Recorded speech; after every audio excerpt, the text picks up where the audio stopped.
Hello there, and welcome to Professional Ethics. I hope you've been having a good day.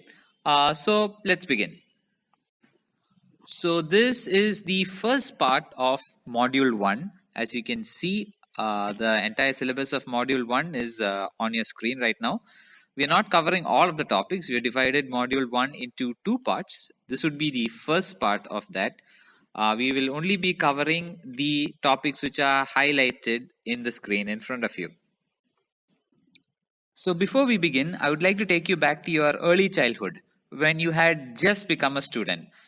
During those days, most of the teachers would teach by telling you a story. Because, of course, stories are what we human beings are interested in most in and what we can remember a lot. And most of these stories, as you remember, would start off with a long time ago in a kingdom far, far away, or the Malayalam equivalent, Pandu Pandu Rajyathu. And most of these stories would end with the statement, and the moral of the story is, and the moral of the story would be something like you should always tell the truth, or you should not steal, or you should never say bad things about your friends, all those. The reason why I brought that up is that eventually you all grew up and you thought all those stories were pretty childish. But unfortunately, you probably would have thought all those morals which were taught in those stories were kind of childish as well. Unfortunately, that is not the case. These stories in your youth were something which would go on to define you very much as the human being that you are right now. Which takes us to our first topic for today, which is human values.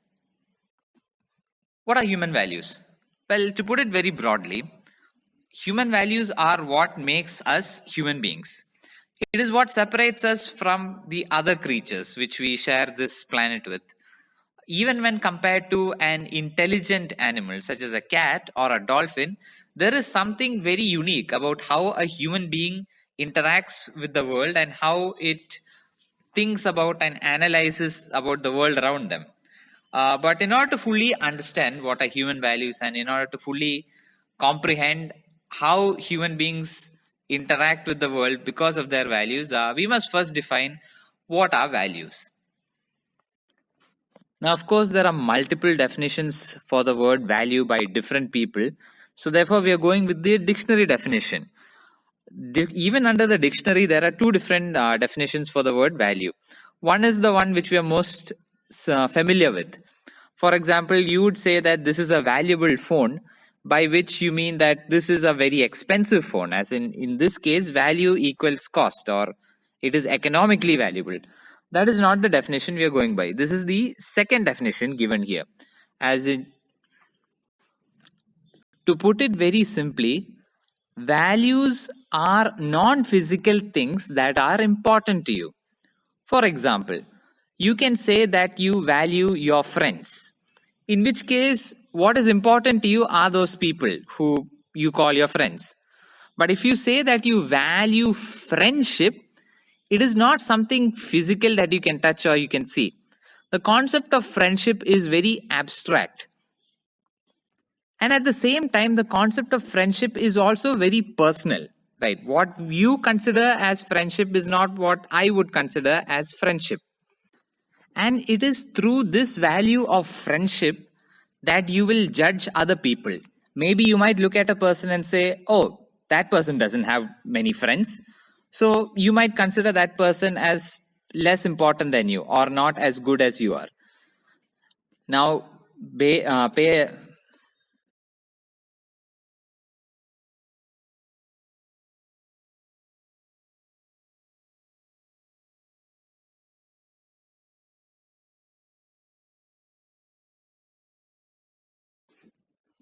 Now, based on your values, you will have what are called morals.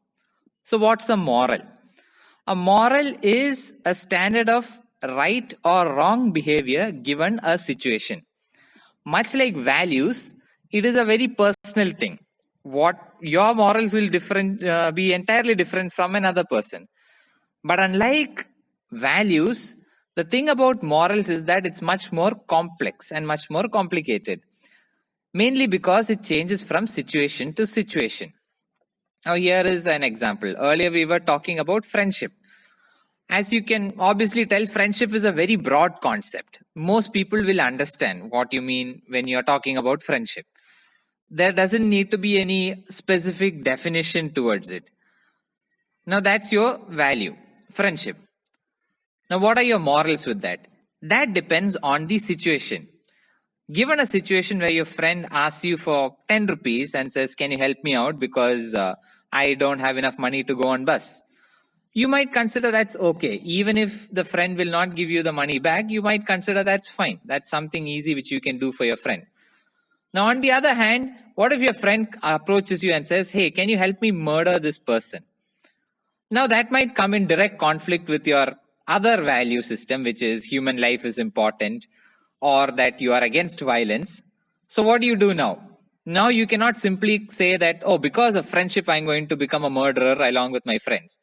Of course, you will have to behave in a different manner.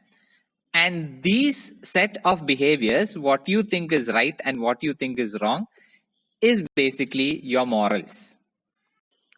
Now, the main issue with morals and values is that they change from person to person. So, what might be your values might be very different from my values. For example, I, as a teacher, I would consider honesty in education very important. For example, you might not consider it that important, which is why for me, copying in an exam is a very bad thing to do. Whereas for you, it might be a minor problem which you're trying to overcome so that you can score higher marks. So, this is the problem which we have when we have conflicting values and therefore conflicting morals. So, what do we do about that? That is where ethics come in. Ethics is where we as a society or even at an institution level decide what is wrong and what is right, what is good and what is bad. So, once again, the example of copying during an exam. You might not consider that as going something that goes against your values or your morals, but you do know that ethically copying in an exam or cheating during the exam is wrong. So, while values and morals are something which we look into ourselves internally, ethics is more external. It is some sort of an agreement between us as to what is right and what is wrong. Now, do not confuse legality with ethics.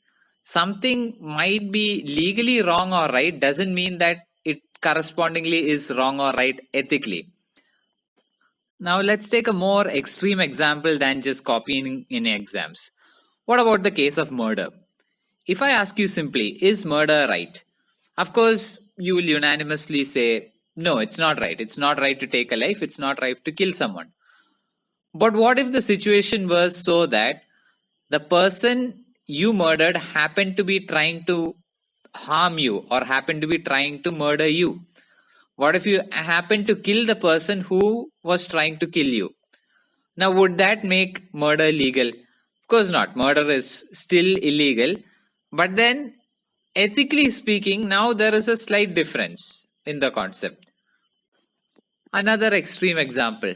Right now, we are in this pandemic and we are looking for a vaccine. Most of these vaccines are tested out on animals before it is done on humans. The human trials begin. So it's tested on animals which are very similar to us in the late stages, but initially animals just like that, just maybe mice or and much later chimpanzees. Legally, is this right? Well, depends on the nation, right? What laws protect the animals within that country? Morally, is it correct? Well, that depends on you. Do you think that animals are as important as human beings? Ethically, is it correct? Now, here's the thing.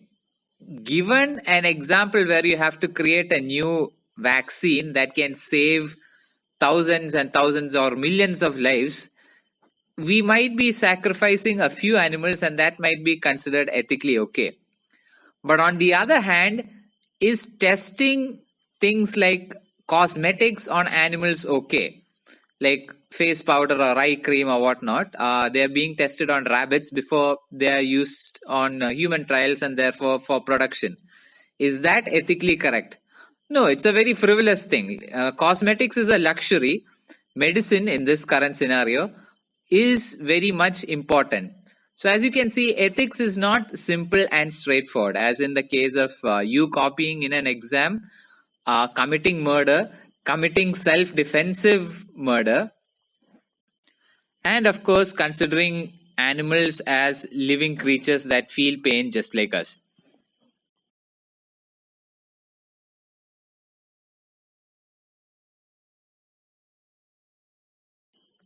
Now, as seen in the previous slide, there is a connection between values, morals, and ethics.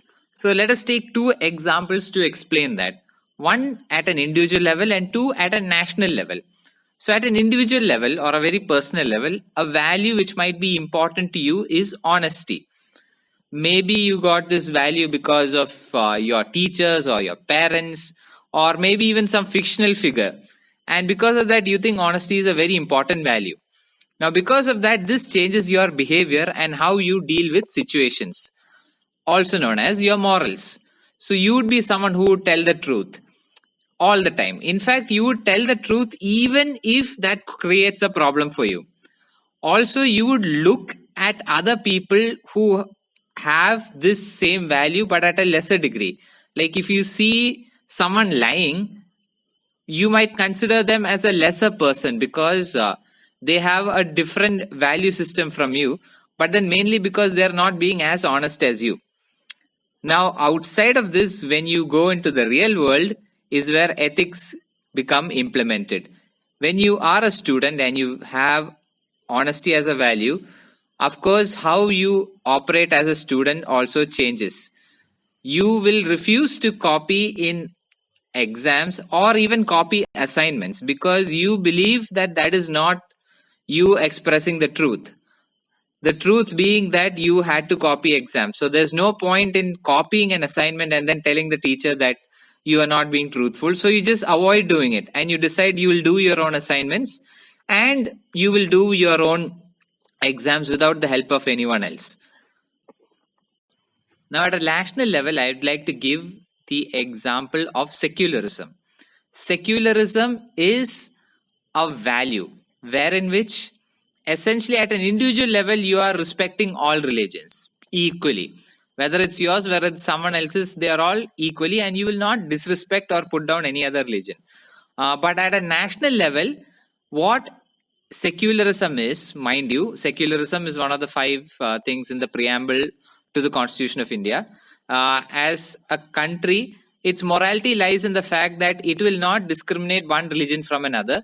Therefore, the government will always be separated from religion. As in, the government will not associate itself with any particular religion. Why? Because then it would be giving more bias towards that religion and less importance towards other religion. So this is another example of how values, morals, and ethics are connected, but at a national level. This is not at an individual level. This is at the level of a nation, as a country, whatever represents the nation.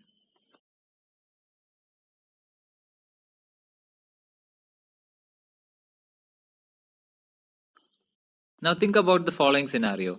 What if you hear the Indian national anthem play, but there is no one around you at that point? You can still hear the national anthem, but there is no one around you or no one to watch you or judge you. Would you still stand in attention? This is a very good example of what we call integrity, best described by this quote which you see on screen here by C.S. Lewis. Would you still do the right thing even if no one is watching? Now, you might ask, what if I do the wrong thing even if no one is watching? Well, that might just be consistency. You are consistently a horrible person if you do the wrong thing even if no one is watching. Another way of describing integrity would be, would you do the right thing even if there is no reward for it? Examples of this in your real life might be, you might go to a store and the cashier gives you extra change back. So would you hand the money back over to the cashier who probably made a mistake? Same with marks as a student. What if the teacher accidentally gave you extra marks? Would you go back to the teacher and said, no, it doesn't count correctly. You have given me 3 extra marks. It is therefore the lack of integrity which leads to what we commonly refer to as corruption, as in the case of most people in their workplaces or even politicians who do the wrong things only because people are not watching. All of that would be an example of lack of integrity. Academic integrity is exactly what it sounds like. It is showing integrity, but within an academic environment, especially by the students. So, a lack of academic integrity would be things like copying an assignment or cheating during a test. Now, of course, the end result might be that you might get better marks than what you would have originally been capable of. But then now the teacher cannot assess you properly. Now the teacher cannot assess you based on your merits and your capabilities. And also, of course, the entire point of you taking part within an academic environment is lost, because the original relationship between a teacher and a student should be that between a mentor and a mentee, or a protege as they call it. But without academic integrity, it becomes a sort of relationship similar to that between a detective and a criminal.